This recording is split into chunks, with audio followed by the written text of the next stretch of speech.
ನೋಡ್ರಿ ಪ್ರಯಾಣದ ದೂರ ತಕ್ಕೋರಿ ಒಂದು ಮಾದರಿ ಹಾಕ್ಯಂದು ಚೆಂದಂಗೆ ನೋಡ್ರಿ.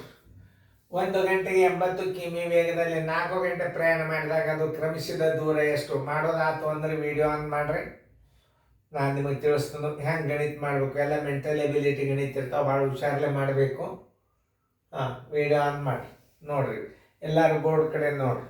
ಇಲ್ಲೇ ವಾಹನ ಒಂದು 80 ಗಂಟೆ ವೇಗದಲ್ಲಿ 4 ಗಂಟೆ ಪ್ರಯಾಣ ಮಾಡಿದಾಗ ಅದು ಕ್ರಮಿಸಿದ ದೂರ ಎಷ್ಟು ಅಂತಂದ್ರೆ 1 ಗಂಟೆಗೆ ಬರೋಬ್ಬರಿ 1 ಗಂಟೆಗೆ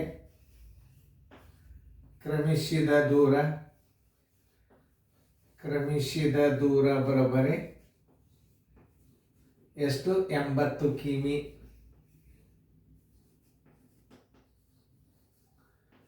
4 ಗಂಟೆಗೆ ಕ್ರಮಿಸಿದ ದೂರ ಬರೋಬ್ಬರಿ ಎಷ್ಟು?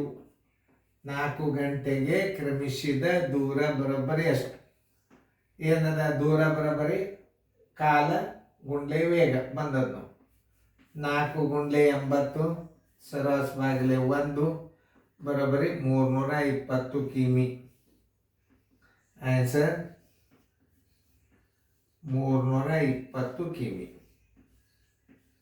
ಮುಂದೆ ನಿಮಗೆ ಸಮಯದ ಲೆಕ್ಕಗಳು ಬರ್ತಾವೆ, ವೇಗ ಕಾಲ ದೂರ ಅವು ಮತ್ತೆ ಬೇರೆ ಬರ್ತಾವೆ. 48 ಕಿಮಿ ಗಂಟೆ ವೇಗದಲ್ಲಿ 40 ನಿಮಿಷ ಪ್ರಯಾಣ ಮಾಡಿದಾಗ ಕ್ರಮಿಸಿದ ದೂರ ಎಷ್ಟು? ಇದು ಮೆಂಟಲ್ ಎಬಿಲಿಟಿ ಗಣಿತದ ಹುಷಾರು. 40 ನಿಮಿಷ ಪ್ರಯಾಣ ಮಾಡಿದಾಗ ಕ್ರಮಿಸಿದ ದೂರನ 60 ನಿಮಿಷಕ್ಕೆ ಬರೋಬ್ಬರಿ ವೇಗ ನೋಡ್ರಿ, ನಿಮಿಷನ ಮಾಡ್ಕೋಬೇಕೀಗ. 60 ನಿಮಿಷಕ್ಕೆ ಬರೋಬ್ಬರಿ 48 ಕಿಮಿ ಆದರೆ ಅದು ಪ್ರಯಾಣ ಮಾಡಿದ್ದೆಷ್ಟು? 40 ನಿಮಿಷ ಮಾಡ್ಯದಲ್ಲ. 40 ನಿಮಿಷಕ್ಕೆ ಬರೋಬ್ಬರಿ ಎಷ್ಟು ನೋಡ್ರಿ. ಅರ್ಥ ಮಾಡ್ಕೊಳ್ಳಲು ಎಷ್ಟು ಮಜಾ ಅದ ನೋಡು. 1 ಗಂಟೆಗೆ 48 ಕಿಲೋಮೀಟ್ರ್ ಆದ್ರೆ 40 ನಿಮಿಷಕ್ಕೆ ಎಷ್ಟು ಅಂತಂದ್ರೆ ಕಂಡಾಬಿಡಿ ದೊಡ್ಡದಾಗ್ತದೆ. ಇಲ್ಲೇ ಥಿಂಕಿಂಗ್ ಪವರ್ ವಿಚಾರ ಮಾಡ್ತಿರ್ತಾರೆ.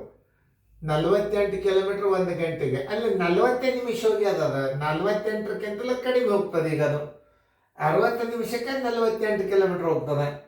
ಈಗ 40 ನಿಮಿಷಕ್ಕೆ ಎಷ್ಟು ಹೋಗ್ತದೆ ಹಿಂಗೆ ವಿಚಾರ ಮಾಡಿ ಮಾಡೋಗಿರ್ತಾವೆ. 40 ಗುಂಡ್ಲೆ 48 ಸರ್ವಾಸ ಬಾಗಿಲೆ 60. ಈ ಪೂಜತ್ತು ಈ ಪೂಜೆ 6 1 6 8 8 4 32 ಕಿಮಿ. ನೋಡ್ರಿ ಹೆಂಗಿರ್ತದ ಪ್ರಶ್ನೆ, ಹೆಂಗಿರ್ತಾವ ನೋಡ್ರಿ. 40 ನಿಮಿಷದ ಕಡಿಮೆ ಆಗ್ತಲ್ಲ. Answer is equal to 32 ಕಿಮಿ.